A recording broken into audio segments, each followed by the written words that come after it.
નમસ્કાર વિદ્યાર્થી મિત્રો, ફરી એકવાર મારી YouTube ચેનલમાં તમારું હાર્દિક સ્વાગત કરું છું. આપણે 11 કોમર્સની અંદર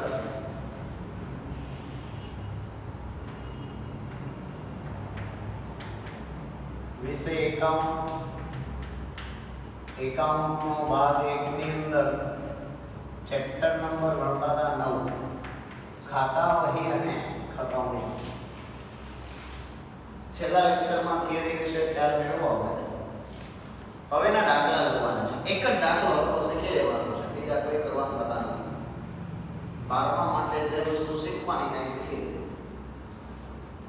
નીચે આપેલા વ્યવહારોને આધારે, સૂચનામાં ખાસ ધ્યાન, નીચે આપેલા વ્યવહારોને આધારે રમેશના ચોપડે આમ નોંધ લખી. જો તમને કીધું આમ નોંધ લખો પહેલા, એટલે પહેલા તમારે આમ નોંધ લખવાની. આમ નોંધ લખી ખાતા વહીમાં ખતવણી કરવી. ખાતા વહીમાં શું કરવાની કીધી? ખતવણી કરો. અને દરેક ખાતાની બાકી શોધી નક્કી કરો કઈ ખાતાની કઈ બાકી છે. પણ એ બધું સાઈડમાં મૂકો. પહેલા તમને આમ નોંધ લખવાની કીધી, તો આની પહેલા આમ નોંધ લખી લો જે તમને ઓલરેડી આવડે છે. એ વસ્તુ પહેલા કરો. પહેલા હું આમ નોંધ લખી નાખીશ. ચલો, જુલાઈની 1લી તારીખે 80000 રોકડા, 20000 નું ફર્નિચર લાવી ધંધો શરૂ કર્યો. ધંધામાં આ વસ્તુ આવે છે, આવે તો ઉધાર. મારી પાસે રોકડા આવશે 80000, તો રોકડ ખાતે ઉધાર 80000. પછી ફર્નિચર આવશે, તો ફર્નિચર ખાતે ઉધાર 20000. ના બધી વસ્તુ ધંધામાં લાવ્યો કોણ? તો કે માલિક લાવતો હોય ત્યારે મૂડી ખાતે જમા 1 લાખ. આ રીતે. ચલો, અને બાબત જે લખવાની અત્યારે લખતો નથી, પણ બાબત જે પરીક્ષામાં ફરજિયાત આમ નોંધ લખવા માટે જે ફોર્મેટ આવે કે ફોર્મેટ જ આખું બનાવી નાખવાનું. શીર્ષક સહિત હતું રમેશ, તો રમેશ શ્રી રમેશના ચોપડે આમ નોંધ. બાબત જે સહિત લખવાનું અત્યારે હું લખતો નથી. બેંકમાં 30000 ભરીને ખાતું ખોલાવો. બેંકમાં 30000 ભરીને તમે ખાતું ખોલાવો છો, તો સીધી વસ્તુ છે. 30000 ભરશો એટલે 30000 રોકડા જાય અને બેંકમાં આવશે. આવે તો ઉધાર. જો મારા રોકડા જશે, રોકડ જાય તો જમા, પણ સામે બેંકમાં આવશે એટલે બેંક ખાતે ઉધાર. કેટલા છે? 30000. બાબત જે લખનારની બેંકમાં રોકડા ભરી ખાતું ખોલાવ્યા તેના. આગળ 3 તારીખ નરેન્દ્રને 7500 નો માલ. જોજો, નરેન્દ્રને 7500 નો માલ, એટલે માલની મૂળ કિંમત 7500, 10% વેપારી વટાવે વેચ્યો. વેપારી વટાવ છે 10%, એટલે બાદ થાય 750 રૂપિયા બાદ કરવાનો. સાચી એક આંકડો બાદ કરો. 7500 માઈનસ 750, 6750. 6750 કે 7500 માંથી 750 વટાવ બાદ કરો એટલે 6750 માં આ મારું વેચાણ થયું કહેવાય. હવે થાય છે હું મારું વેચાણ 6750, તો વેચાણ કરો એટલે વેચવાથી માલ જાય, તો વેચાણ હંમેશા જમા હોય. તો પહેલા તો વેચાણને જમા કરવું. વેચાણ ખાતે જમા, તો કે કેટલાનો માલ વેચો કહેવાય? તો કે 6750. વેચાણ ખાતે 6750. હવે એમાંથી શું થયું? જો નરેન્દ્રએ 2000 ચૂકવી આપ્યા. આમાંથી નરેન્દ્રએ મને 2000 ચૂકવી આપ્યા. કેવા ચૂકવાય એવું કીધું નહીં, એટલે રોકડા આપ્યા છે. 2000 એને રોકડા ચૂકવી આપ્યા તો બાકીના 4750 નું શું થયું? એનું કઈ કીધું છે નહીં. તો સીધી વસ્તુ છે એ પૈસા નરેન્દ્ર આપતો નથી. તો નરેન્દ્ર ખાતે લખ નાખવાના. પહેલા તો વેચાણ જમા કરો. વેચવાથી એટલા પૈસા આવવા જોઈએ પણ એમાંથી 2000 જ રોકડા આપે છે. તો રોકડ ખાતે પેલા 2000. પછી તો કે 4750 નથી આપતો એ નરેન્દ્રના ખાતે આ રીતે આમ નોંધાવે. અને આ વટાવ વેપારી વટાવ છે એની નોંધ કરવાની કોઈ જરૂર રહેશે નહીં. આ રીતે આવશે. અને છેલ્લે 4 તારીખ નરેન્દ્ર પાસેથી 4700 નો એક ચેક ચૂકતે હિસાબે મને મેળવો. મારે નરેન્દ્ર પાસેથી લેવાના હતા 4750 રૂપિયા લેવાના હતા. મેં લેવાના હતા ત્યારે ઉધાર લીધું. હવે મને આપી દે છે તો મારે નરેન્દ્રનું ખાતું જે ઉધાર કર્યું હતું એને મારે જમા કરી દેવાનું થાય. કેટલાથી જમા કરશો? તો કે 4750. કારણ કે એટલા લેવાના હતા હવે આપી દે છે તો એટલા જમા કરે. પણ જોજો મારે લેવાના 4750 હતા. એ મને 4700 રૂપિયા આપી દે પણ 4700 નો જ ચેક આપે છે. તો મારી પાસે પૈસા આવશે પણ પૂરેપૂરા નહીં આવે. તો ઉધાર 4700 આવશે ચેક થી આવશે એટલે બેંક ખાતે પણ પૂરેપૂરા આવશે નહીં. ખાલી 4700 રૂપિયા જ આવશે. તો 50 રૂપિયા ક્યાં ગયા? તો કે ગુચ મારી ગયો. કસર કહેવાય છે. કસર કયા ખાતે? વટાવ ખાતે અથવા કસર ખાતે લખી શકાય પણ ખતમની વખતે વટાવ ખાતે લખના. છેલ્લે ટોટલ મારી દેવાનું.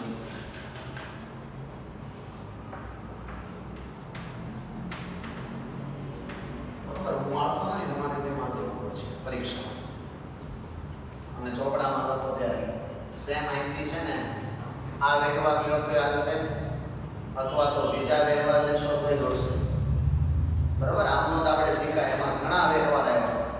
તમને જે પરીક્ષામાં પૂછાશે ને આમાંથી પૂછાશે. કોઈ પણ વ્યવહાર આપે છે બે ખતમણી પૂછવી તો વધુ 4 ગુણમાં પૂછાય. તો યાદ રાખજો આમાંથી કોઈ પણ બે વ્યવહારની તમને ખતમણી કરવાની કે તો આ રીતે પહેલા તમારે આમનોંધ લખવાની થાય. પછી તમને કીધું જો આમનોંધ લખી ખાતા વહીમાં શું કરો? ખતમણી. એટલે આમનોંધ લખાઈ જાય પછી તમારે ખતમણી કરવાની હોય. પણ ખતમણી કરવી હોય તો તમારા પાસે ખાતા હોવા જોઈએ. યાદ રાખજો ખતમણી જો મારે કરવી હોય તો મારી પાસે ખાતા હોવા જોઈએ. તો પહેલા ખાતા બનાવવાના પછી ખતમણી કરવા જવાનું. ખાતા બનાવવા માટે જોઈ લેવાનું કેટલા બનાવવાનું છે. એક તો રોકડ ખાતું, ફર્નિચર ખાતું, મૂડી ખાતું, બેંક ખાતું 1 2 3 4 રોકડ તો આવી ગયું. રોકડ આવી ગયું. નરેન્દ્રનું 5, વેચાણનું 6, બેંક આવી ગયું. વટાવનું બનાવવું 7. એટલે 1 2 3 4 5 6 ને 7 ખાતા બનાવવા પડશે. ચલો આપણે 6 ખાતા છે. એક સેલ્ફ સર્વિસ માં આપશું તમને. બરાબર. 6 હું શીખવાડી દઉં કઈ રીતે બનાવવું. એક જાતે બનાવવું પડશે.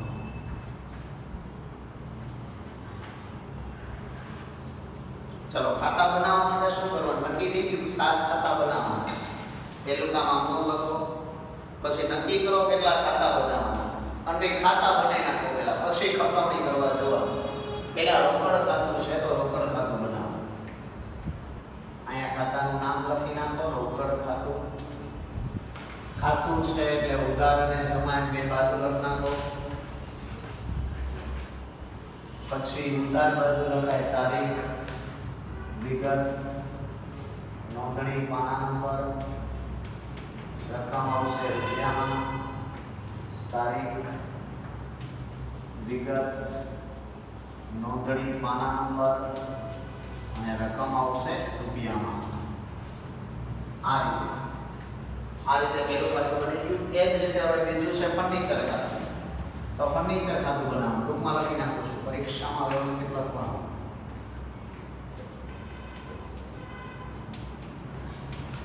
તમે ચોપડામાં લખો ને ત્યારે તારીખ વિગત એવું લખજો. અત્યારે હું લખતો નથી, ખાલી ખાતાના આઈડીમાં લખું છું. પછી મૂડી ખાતું,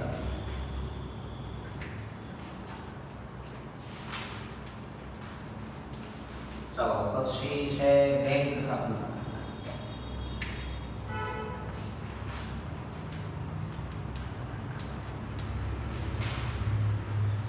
પછી નરેન્દ્રનું ખાતું,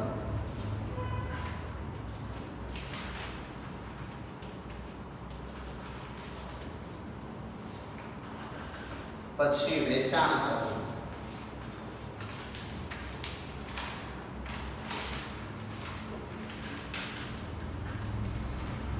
અને છેલ્લે વટાવ ખાતું. એ સેલ્ફમાં આવશે. ચાલો હવે ધ્યાન જો ખતવણી કઈ રીતે કરવી આ એક વ્યવસ્થિત સમજી લીધું. પહેલા શું કરવાનું, આખી એક આમનોંધ છે, એક એક આમનોંધ બતાવો. એક આમનોંધ લઈ લો, એમાં પહેલું છે રોકડ ખાતું. કેવું દેખાડે છે ઉધાર? ધ્યાન રાખીને જો આ વસ્તુ 12મા ધોરણમાં નામ લખશે. રોકડ ખાતું અહીંયા ઉધાર દેખાડે છે. મારે રોકડ ખાતાની ખતવણી કરવી છે. કોની? રોકડ ખાતાની. તો મારી પાસે પહેલા રોકડ ખાતું હોવું જોઈએ. છે તો કે આ અહીંયા રોકડ ખાતું કેવું છે તો કે ઉધાર. તો મારે શું કરવાનું, રોકડ ખાતાની ઉધાર છે ને, રોકડ ખાતું તો ઉધાર બાજુ આવી જવાનું. તારીખ લખવાની ઉધાર બાજુ આવીને શું કરવાનું, વિરુદ્ધ નામ. વિરુદ્ધ એટલે જમા બાજુ. આ ઉધારની ખતવણી કરું છું ને, તો જમા બાજુ શું નામ છે? મૂડી ખાતું. તો અહીંયા લખવાનું મૂડી ખાતે. વિરુદ્ધમાંથી નામ લખવાનું અહીંયા, અને ખાલી નામ જ. પાછી રકમ તમારે રોકડની સામે જે હોય ને લખવાની 80000.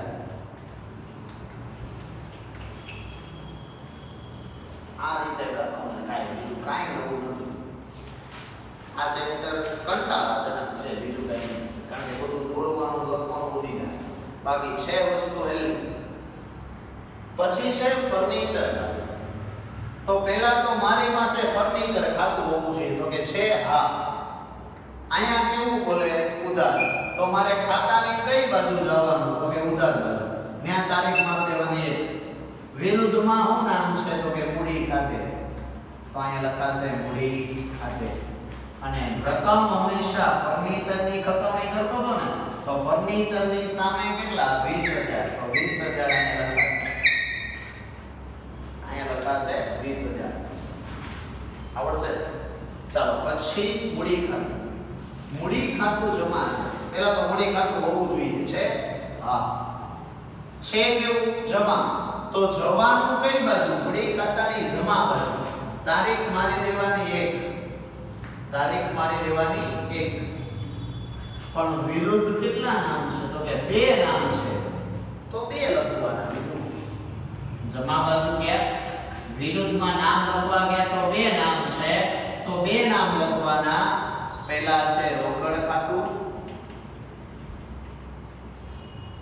અને બીજું નામ છે ફર્નિચર ખાતું.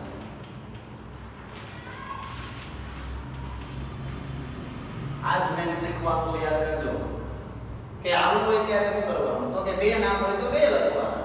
હવે મેં હમણાં એવું કીધું મૂડી ખાતાની સામેની રકમ એની લખવાની. તો કે અહીંયા 1 લાખ છે, તો 1 લાખ લખવા કોની સામે? 2 નામ છે.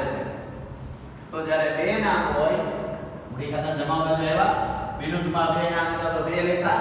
હું રકમ લખવા ગયો તો 1 લાખ રૂપિયા મૂડીની સામે લેખા છે. પણ અહીંયા છે 2 નામ, તો લખવા કોની સામે?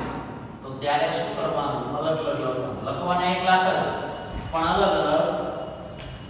રોકડની સામે 80000 અને ફર્નિચરની સામે 20000. બાકી ટોટલ લખાવા તો 1 લાખ જ જોઈએ.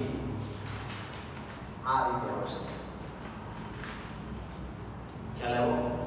આગળ બીજે આમ ચાલો બેંક ખાતું છે. આ છે. અહીંયા કેવું છે? ઉધાર. તો આવી જાવ ઉધાર બાજુ. તારીખ માની દો 2. વિરુદ્ધ નામ છે રોકડ ખાતે. તો લખી નાખવાનું રોકડ ખાતે. બરોબર. અને વિરુદ્ધમાં નામ લખવું રકમ હંમેશા બેંકની સામે તે કેટલા 30,000 આ રીતે. ચાલો પછી રોકડ ખાતું છે કેવું છે જમા. તો રોકડ ખાતાની જમા બાજુ આવી જવાનું. તારીખ મારી દેવાની 2. વિરુદ્ધ શું નામ તો કે બેંક ખાતે. અને રોકડની સામે કેટલા તો કે 30,000 આ રીતે. ચલો ત્રીજા જો ફરીવાર રોકડ ખાતું આવ્યું કેવું છે ઉધાર. તો રોકડ ખાતાની ઉધાર બાજુ આવી જાઓ. 3 તારીખ વિરુદ્ધ નામ શું તો કે વેચાણ ખાતે. વિરુદ્ધમાંથી વેચાણ ખાતે. રોકડની સામે કેટલા તો કે 2000 તો 2000 લખવાનું. ચાલો પછી છે નરેન્દ્રનું ખાતું છે. હા અહીંયા કેવું બોલે ઉધાર. તો ઉધાર બાજુ જવાનું. નરેન્દ્રના ખાતાની ઉધાર બાજુ આવી વિરુદ્ધના વેચાણ ખાતે. અને નરેન્દ્રની સામે આંકડો છે 4750. ચલો હવે વેચાણ ખાતું કેવું છે તો કે જમા છે. તો વેચાણ ખાતું છે બનાવેલું હા એની કઈ બાજુ આવવાનું તો કે જમા બાજુ. જમા છે ને તો જમા આવી. વિરુદ્ધમાં 2 નામ છે તો 2 લખવાના. એક રોકડ ખાતે છે અને બીજું છે નરેન્દ્ર ખાતે. પણ રકમ વેચાણની સામેની જો કેટલી છે 6750. પણ 6750 છે. હવે 6750 છે આંકડો તો એક જ છે પણ નામ 2 તો શું કરવાનું અલગ અલગ આંકડા 2000 અને 4750 હાલ. ચલો આગળ. અહીંયા ફરી એકવાર બેંક ખાતું ઉધાર. તો બેંક ખાતાની ઉધાર બાજુ આવી જાઓ. ત્યાં તારીખ માર દેવાની 4. વિરુદ્ધ નામ છે નરેન્દ્ર ખાતે. તો નરેન્દ્ર ખાતે અને બેંકની સામે કેટલા તો કે 47. ચાલો એના પછી વટાવ ખાતું. એ આપણે બનાવ્યું નથી સેલ્ફ સર્વિસમાં છે. વટાવ ખાતું બનાવવાનું તમારે.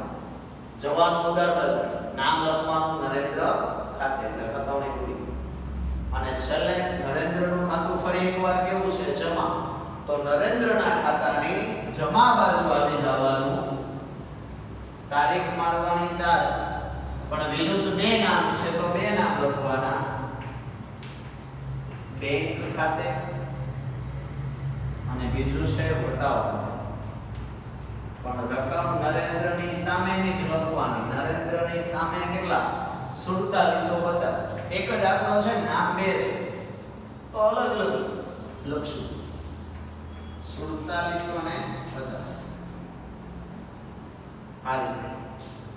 આને કહેવાય આમ નોંધ ઉપરથી ખતવણી કરી.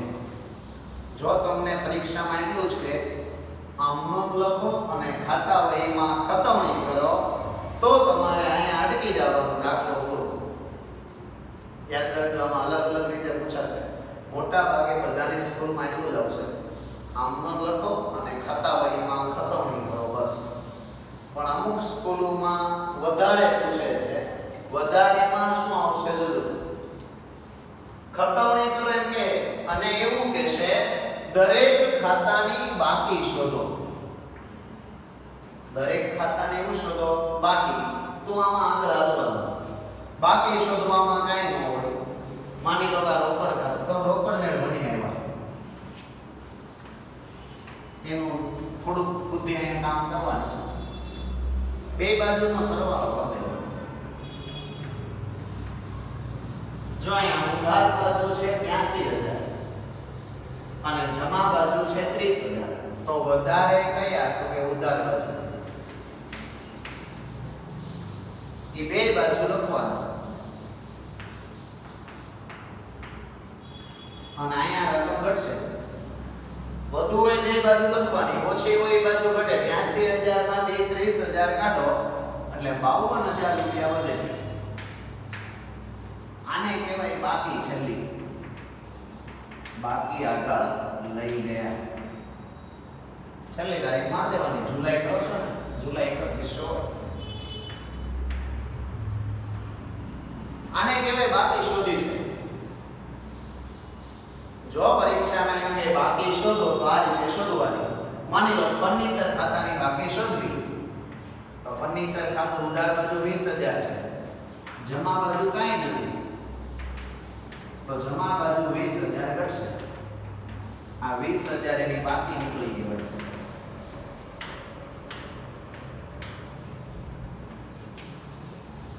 બાકી શોધવાનું કે તો એટલું કરવાનું હોય. ખ્યાલ આવ્યો? જો નરેન્દ્રનું ખાતું, આ બે જાતે કરજો. નરેન્દ્રનું ખાતું માની લો કે ઉધાર બાજુ છે 4750, જમા બાજુ 4750, તો આની તો બાકી ન મળી, તો નહીં ગોતવાની, પણ ટોટલ માર દેવાનું. બાકી જો ખતવણી કરવાની કીધી તો આમ દેવા દો, ટોટલે મારવાનું નહીં. ટોટલ ક્યારે મારવાનું? તમને જો બાકી શોધવાનું કે તો. અને હજી આગળ કહે તમને બાકી શોધો અને નક્કી કરો કે કઈ ખાતાની કઈ બાકી છે. બાકી હંમેશા બે પ્રકારની હોય, કા ઉધાર હોય ને કા જમા. આ નક્કી કરવાનું તમારે, ઉધાર બાકી છે કે જમા. હવે બાકી નક્કી ક્યારે થાય? ટોટલ મેં હોય તો જ.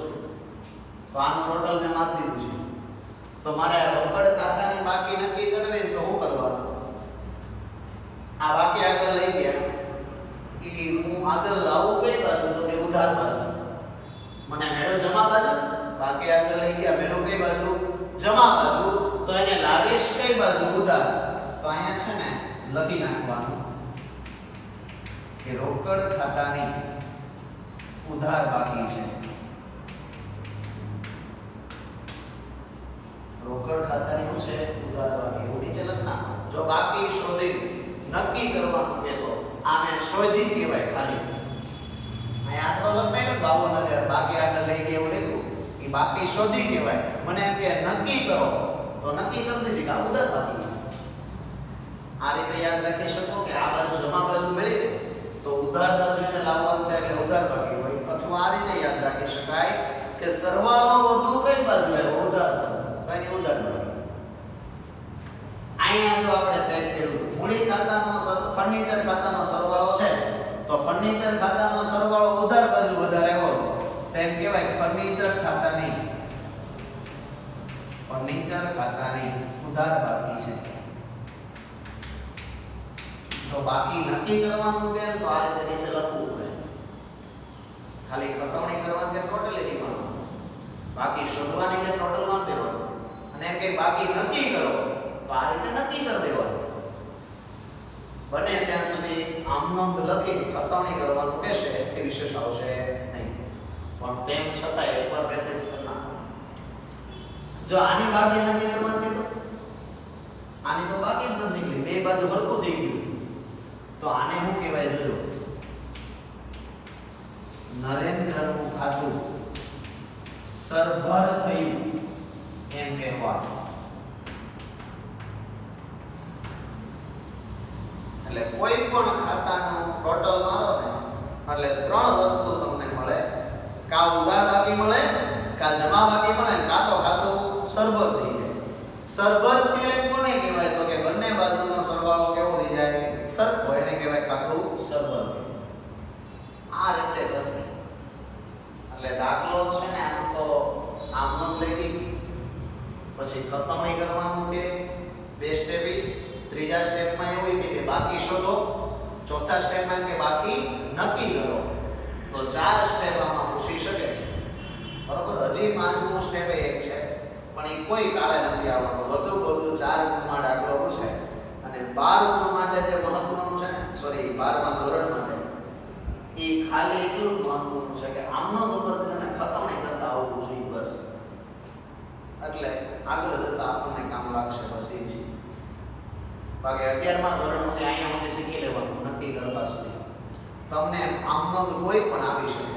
આપણે ભણીને આવ્યા છે એમાંથી આમનો લખવાની, પછી ખાતા નક્કી કરી ખાતા આની પ્રેક્ટિસ કરજો. ફરી મળીશું એક નવા વિડીયો સાથે. ત્યાં સુધી નમસ્કાર.